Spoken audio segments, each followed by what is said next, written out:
here on your left are some of our more famous picture cars. One of which is the Bluesmobile from the Blues Brothers film. Now that has the honor of having the most car accidents in any film.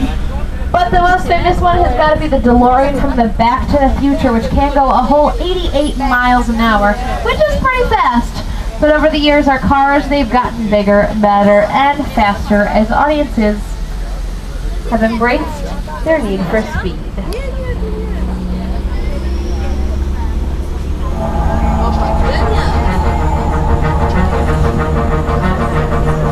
Fast and the Furious.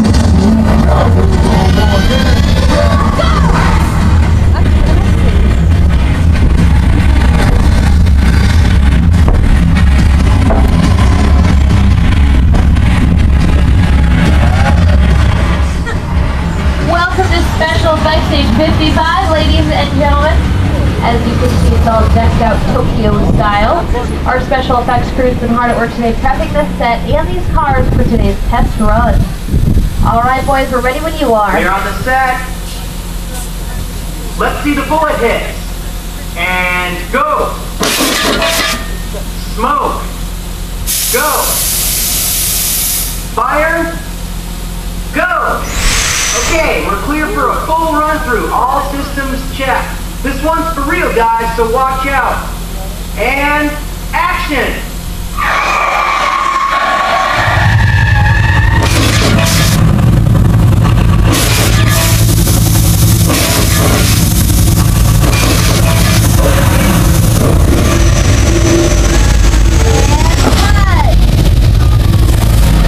Ladies and gentlemen, say hello to Carnage and Karma, boys. Take a bow.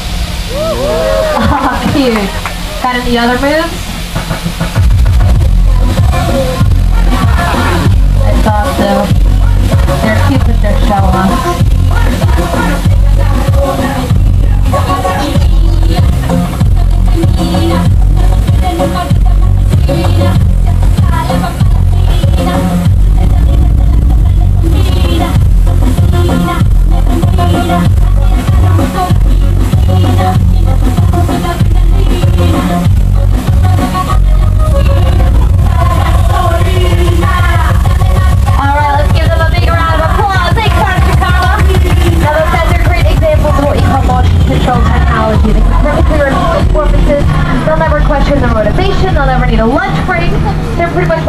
The perfect actor.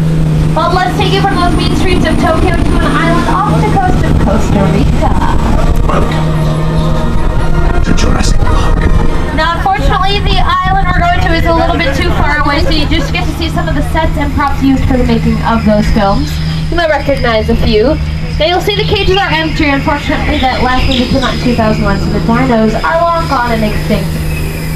But let's take a look back at how we captured them.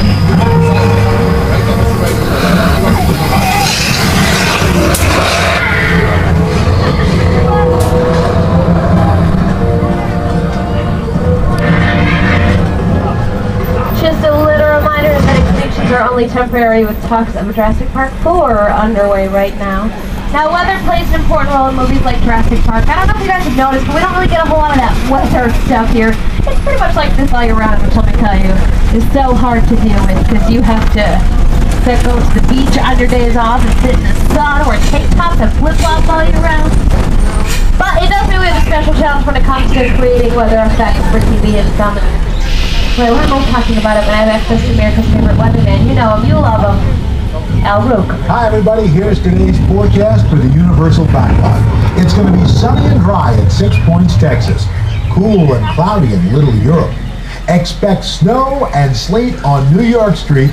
And we've got a high chance of fog and precipitation for Skull Island, Amity Island, and Island Raw. That's your forecast for today. Now here's a look at what's going on in your neighborhood. Okay, so sometimes it rains. No big deal, right? Well, actually, here's a great opportunity for me to show you how we create rain, and this is what we do. All we do is take sprinkler systems, we turn them straight up into the air, and then let the water fall down naturally, like real rain. But the great thing about our rain is you can turn it off with a push of a button.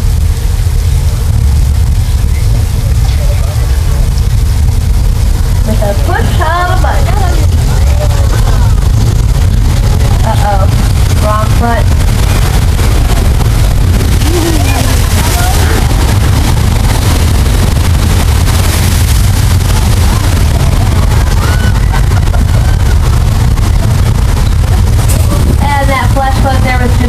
miles of thousands of gallons of water being recycled up to the top of the hill and back down again.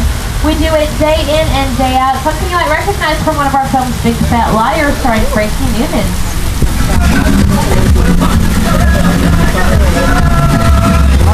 You can't run the wall, kid! Yeah, we'll see about that.